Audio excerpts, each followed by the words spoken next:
আত্মপ্রকাশ করল জাতীয় নাগরিক পার্টির যুব উইং জাতীয় যুব শক্তি। আজ রাজধানীর শহীদ আবরার ফাহাদ এভিনিউয়ে জাতীয় যুব শক্তির আত্মপ্রকাশ অনুষ্ঠানে এনসিপির নেতারা বলেন, এটি কেবল একটি রাজনৈতিক দল হবে না, এটি দিয়ে রাজনীতির নতুন দর্শন তৈরি হবে। মিম আক্তারকে সঙ্গে নিয়ে আফরিন জাহানের রিপোর্ট। ক্যামেরায় ছিলেন আবু হেনা। গতানুগতিক রাজনীতি নয়, বরং ব্যতিক্রম কিছু করে দেশের সেবা করার লক্ষ্যেই জাতীয় নাগরিক পার্টির যুব উইং জাতীয় যুব শক্তির আত্মপ্রকাশ। অনুষ্ঠানে জাতীয় নাগরিক পার্টির সদস্য সচিব আক্তার হোসেন বলেন, বাংলাদেশের উপর যে বাকশাল, ফ্যাসিবাদ আর স্বৈরাচারের শাসকেরা জেঁকে বসেছিল তাদের প্রতিহত করা হয়েছে। এখন সময় রাজনৈতিকভাবে আওয়ামী লীগকে বিতাড়িত করা। বাংলাদেশের মানুষ আওয়ামী লীগকে আর পুনর্বাসিত করতে চায় না।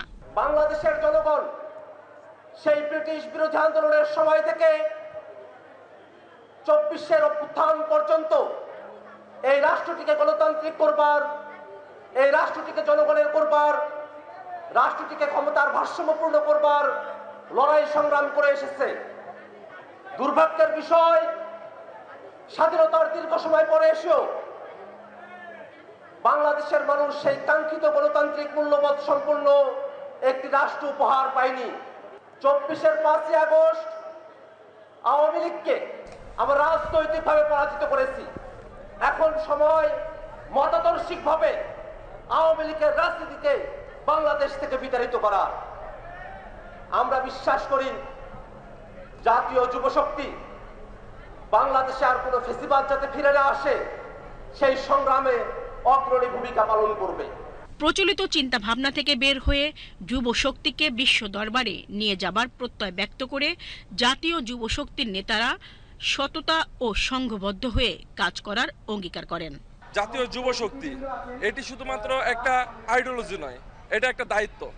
এই দায়িত্বটা এমন হবে যে বর্তমান তরুণদের যে অধিকার, সে অধিকার সংরক্ষণ করা। বিশেষ করে আমরা অন্য যে সংগঠনগুলো আছে তাদের মতো আমরা ওই ডেকোরাম মেনটেন করে চলবো না। আমরা হলো সৎ এবং নিষ্ঠার পথে যুবরা কঠিনভাবে আমরা রাজপথে থাকবো। আসলে আমরা জুলাই গণ অভ্যুত্থান যে সংগঠিত হয়েছে সেখানে প্রধান নেতৃত্ব দিয়েছে আমাদের যুব সমাজ, ছাত্ররা। তো ওই ছাত্রদের দায়বদ্ধতার জায়গা থেকে আমাদের পুরো বাংলাদেশকে শুধু স্বাধীন করা না, তারপরে বাংলাদেশে যে ফ্যাসিবাদী ব্যবস্থা কাঠামো আছে সেটাকে পূর্ণ ঢেলে সাজানো। সেই সাজানো দায়বদ্ধতা থেকে আমাদের এই এনসিপির আত্মপ্রকাশ, এনসিপি থেকে যুব শক্তির আত্মপ্রকাশ। এনসিপির নতুন এই অঙ্গ সংগঠন জাতীয় যুব শক্তির আহ্বায়ক হয়েছেন অ্যাডভোকেট মোহাম্মদ তরিকুল ইসলাম ও সদস্য সচিব হয়েছেন ডাক্তার জাহিদুল ইসলাম।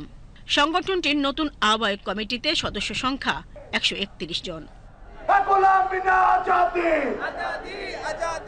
আফরিন জাহান, বিটিভি নিউজ, ঢাকা।